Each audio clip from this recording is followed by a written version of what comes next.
Hi, this is Chef Veronica, and I would like to see the 7,000 people that they expect at Farley Hill National Park this Saturday.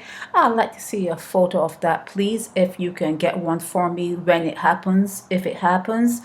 Anthony Hall, as a pastor, maybe if they spoke truth into the audience, the people who are sitting and listening to them, maybe if they spoke truth into the hallways of these churches, that people could be more honest and more sensible in their expectations. You know how many times I've seen women unmarried with kids, and you think that when you hear them talk about God and Jesus and going to church, you would think, okay, maybe they were out in the world and they see how it works. They see that things are not so good and they need that crutch, they need that savior, and they have gone into the church to seek solace.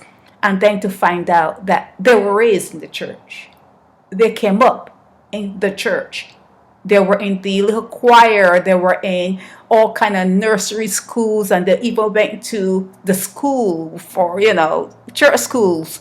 And they came, all their teachings coming from the time they were a child was from the church, and yet they are the ones who would show up with maybe five different kids from five different guys, and everything that is bad has fallen on them, like bad luck. They have all this bad luck. Like, look at this lady, for instance. She was downtown and she was acting out. Look at this guy, for instance. He was outside of Kentucky Fried Chicken and he was acting up and acting out.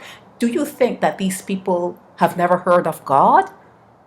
Do you think they've never heard of a Jesus? They have. They have, but it has to make sense. It has to make sense. The Pastor Anthony Hall, should tell the people, well, I've never really met this God, but I'm hoping that it really is true. He didn't show up, or she didn't show up when we really needed him or her. But let's hope that she will show up in the future. Well, we really don't expect anyone to show up in the future, but we do it to make ourselves, better people on this earth. Maybe if he were to actually pour his heart out and tell the people who are in the pews that he really doesn't know about this God and this Jesus, and he doesn't really know what to tell them in ways of believing that it's really going to happen when they die or during their life. When should they expect the windfall? When should they expect that things are going to change in their lives? He doesn't know. He can't know. And maybe if he tells them that maybe more people will come to the church. Maybe if these pastors are honest enough to say they really don't know, they're just reading from the script. They're just reading from something that was given to them when they were leaving the plantations, when they were, not afforded time to study, to read, and to be literate. Now that they have that time, now that they have been afforded and allowed the time to read without being arrested or being put upon in any bad way, now that they have that time, they have embraced something. And he should tell the people listening to him, we have embraced something given to us, so that we don't turn around and start looking at the people who put us in this situation and ask them, hey, it's time to pay up. So if he were to tell the people that he holds on to a script given to him by his masters, maybe people would be more open and say, you know what, I'm hearing some truth here. It doesn't sound so good, but at least it's truth. It's a start. It's a start. Maybe Anthony Hall, maybe you should start speaking truth from everything you've gathered living on the earth.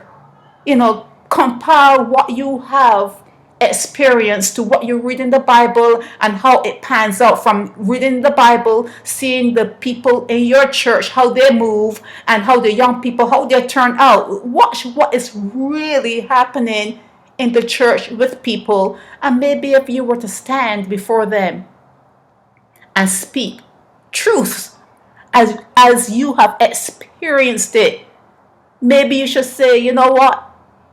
All this Bible talk and all this God talk and returning to the church and returning to God, it hasn't really happened in the 30 years I've been preaching. I've been seeing systematically, I've been seeing people who come up as kids in the church going against all the tenets of the Bible. Maybe he should say that.